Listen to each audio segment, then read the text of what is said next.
Magandang hapon po. Welcome po sa News Up to Date.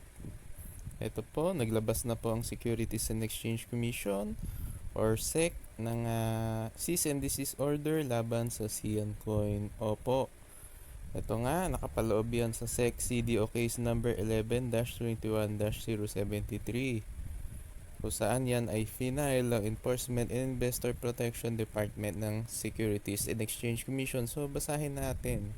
Ano ba yung nakapaloob sa cease and desist order laban sa Cian Coin? So ito nga, this resolves the motion for issuance of a cease and desist order filed by the Enforcement and Investor Protection Department or EIPD, praying that an order be issued by the Commission directing Cian Coins, XNC, its owner and founder, Christian Albert Soriano Gasa, Mr. Gasa, who is also popularly known as Cian Gasa, the representatives, salesmen, solicitors, agents, uplines, enablers, influencers, and any and all persons claiming and acting for and in their behalf to immediately cease and desist from further engaging in activities of selling and or offering for sale XNC, which are securities in the form of investment contracts, and cease its internet presence relating to its stated investment activities until the requisite registration statements are duly filed with the approved by the commission and the corresponding permits to offer or sell securities are issued. The EIPD also pray that unless the appropriate authority is granted by the commission, XNC or any of its officers, representatives, salesmen, and agents be immediately prohibited from transacting any and all business involving the funds in its depository banks and from transferring, disposing, or conveying in any other manner any and all assets, properties, real or personal, including bank deposits, if any, of which the named persons herein may have any interest, claim, or participation whatsoever, whether directly or indirectly, under their custody, to forestall grave damage and prejudice to all concerned and to ensure the preservation of the assets for the benefit of the investors. So yun nga, gusto nga ipatigil nga itong ginagawa ng Cian Coin or XNC, pati na rin yung pagre-recruit, yung nung mga uplines at pagpropromote ng mga influencer. So lahat po yan ay nakapaloob dyan sa cease and desist order, at syempre pati yung pagta-transfer sa mga bank account ng mga asset, gusto rin syempre ipa-freeze syempre ng EIPD para nga hindi nga magamit o maitakas. Ito po ay may 13 pages. So 13 pages po yan. Pero hindi na po natin babasahin lahat yan, yung relevant facts. Kung gusto niyo po, pwede niyo pong basahin ito nakapaloob dito, dahil yan po ay nasa website na Securities and Exchange Commission. Nandun po itong dokumentong ito. So lalagpasan na natin yan, kasi nakapaglabas naman sila dati ng tawag dito, yung advisory. So kung gusto niyo, pwede niyo rin basahin yon. Yan nga, ruling, the commission finds merit in the motion hereby grants the same. So ayan nga, nakita nga nila, at kaya nga naglabas na sila na cease and desist order laban sa Cian Coin, kasi nakita nila na may merit yung reklamo ng EIPD na talagang dapat ma-issuehan ng cease and desist order itong XNC or Cian Coin. So ayan, the issuance of a CDO is warranted by the circumstances and evidence presented by the EIPD. So ayan nga, pwedeng maglabas ang SEC ng cease and desist order base sa section 64.1 of the SRC. So ayan, so kaya nga makikita nga natin. Ayan. So After a careful review of the records of the case, this commission finds and so holds that the EIPD was able to fully comply with the requirements prescribed by law. The EIPD conducted an independent investigation which resulted in the gathering and submission of information and substantial evidence that supported its motion. Finally, the act of extensi in selling or offering CN coin and unregistered securities operates as a fraud to the public, which, if unrestrained, will likely cause grave or irreparable injury or prejudice to the investing public.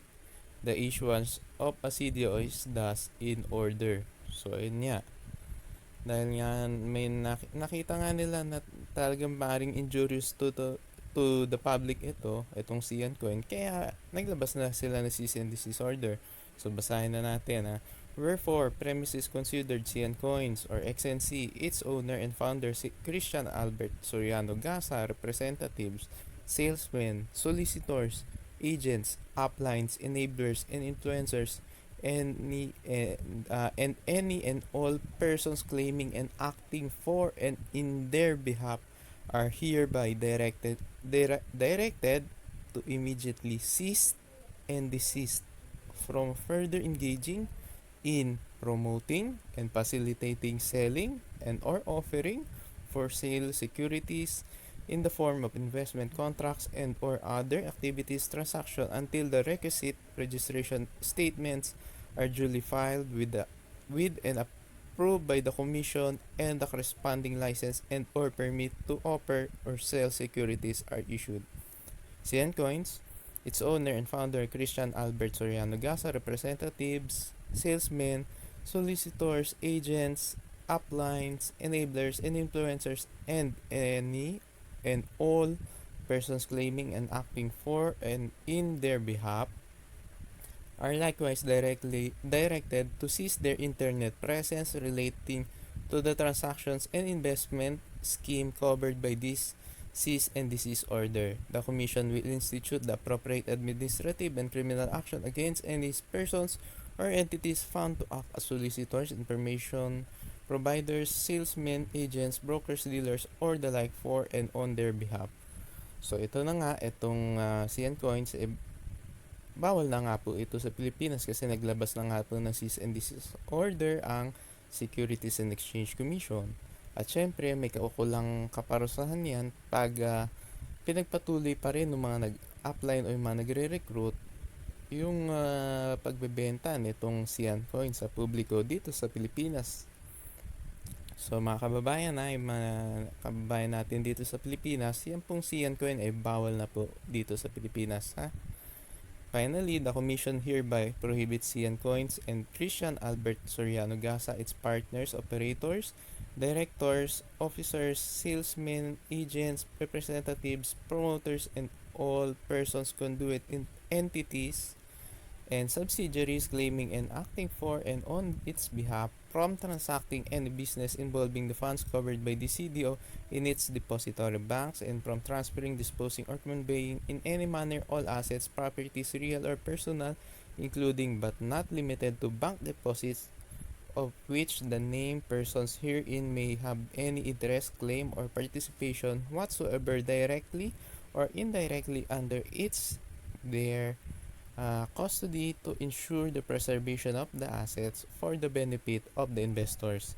The EIPD of the Commission is hereby directed to cause the posting of this order in the Commission's website and the publication of the same in a newspaper of general circulation as provided for under Section 4-2 Rule 4, Part 1 of the 2016 rules. The EIPD is further directed to submit a formal compliance report by way of pleading the Commission to the Commission and Bank within 10 days from receipt of this cease and desist order. Let a copy of this cease and desist order be furnished to the Company Registration and Monitoring Department, Corporate Governance and Finance Department, and the Information and Communications Technology Department of this commission, the Bangko Sentral ng Pilipinas, the Department of Trade and Industry, the National Privacy Commission, the Department of Information and Communications Technology, and the Securities and Exchange Commission Thailand for their information and appropriate action in accordance with the provisions of Section 64.3 of the SRC and Section 4-3 of the 2016 Rules of Procedure of the Commission. The parties subject of the CDO may file a verified motion to lift the CDO within 5 days from the receipt of or from posting thereof. The motion to lift the CDO must be filed to the Commission en banc through the Office of the General Counsel. Fail not under penalty of law. So ito, nandito sa huling pahina yung mga pumirma. So hindi na natin papakita yan. Kung gusto yung makita, meron pong kopya ito sa website ng Securities and Exchange Commission. So ito na nga, na-issue na nga ng SEC ng cease and desist order tong Sian Coin. So bawal na po yan ibenta dito sa Pilipinas ha. Yung Sian Coin. So mga nagre-recruit para bumili ng Sian Coin o nag-offer ng Sian Coin, bawal na po dito sa Pilipinas yan. Bawal na. So mga kababayan na nakita nyo naman, maaari kayong kasuhan ng SEC pag hindi kayo sumunod dito sa kanilang desisyon. At para makaiksi ang gasa, pwede ka pa naman mag-file ng motion para i-lift itong CDO. So, ikaw na ang bahala dyan. At syempre mga kababayan, nakita nyo naman, naglabas na nga ang SEC, diba dati ng advisory, at ngayon, naglabas na sila ng cease and desist order. So, mga kababayan huwag na kayo magre-recruit. Baka kayo pa ang mapahamak dyan. Syempre, may kaukulang kasing kaparusahan yan. At syempre, yung mga nakapag-invest na, kausapin nyo na lang si Sian Gasa na dapat gawa niya na action yan. Kung talagang tingin niya legit ang kanyang Sian Coin, dapat mag-file siya ng motion sa Securities and Exchange Commission. Pero kung tingin niya wala siyang pakialam, dapat siguro magreklamo na kayo. Kasi syempre pera niyo yan, bahala kayo. Pera niyo yan. Kung ano magiging desisyon niyo, kayo po ang bahala dyan. Basta ito, ang masasabi natin naglabas na nga ng desisyon ang Securities and Exchange Commission. At syempre mahirap din syempre habulin niya si Sian Gasa dahil siya ay nasa ibang bansa.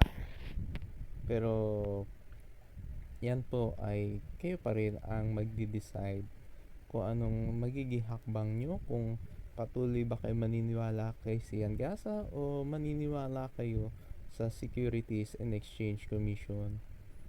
Siyempre, sa usaping investment, dapat sumunod sa panuntunan, siyempre, ng Securities and Exchange Commission dito sa Pilipinas.